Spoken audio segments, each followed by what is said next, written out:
درس امروز ت. ت مثل تاب. تاب. ت مثل تاب. ت مثل پتو. پتو. ت مثل پتو. ت مثل توت. توت. ت مثل توت. ت مثل توری. توری. ت مثل توری. ت مثل متر.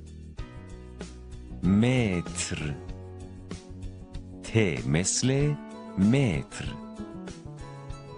ت مثل کت. کت. ت مثل کت. ت مثل تهران. تهران. ت مثل تهران. ت مثل کتری. کتری. ت مثل کتری. ت مثل تخت. تخت. ت مثل تخت. روش صحیح به دست گرفتن قلم. دقت بفرمایید.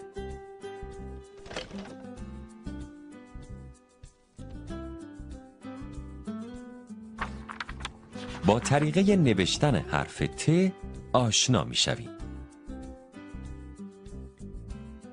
ت غیر آخر. ت آخر.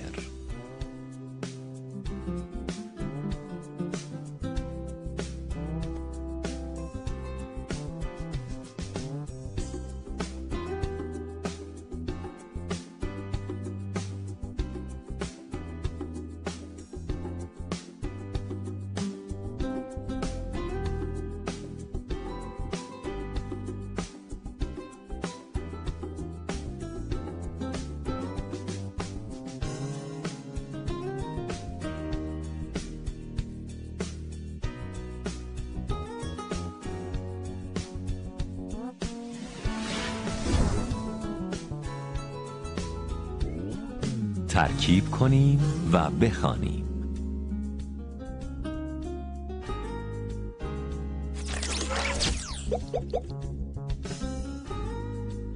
ت با آ تا. ت با ای تی. ت با او تو. تا تی تو.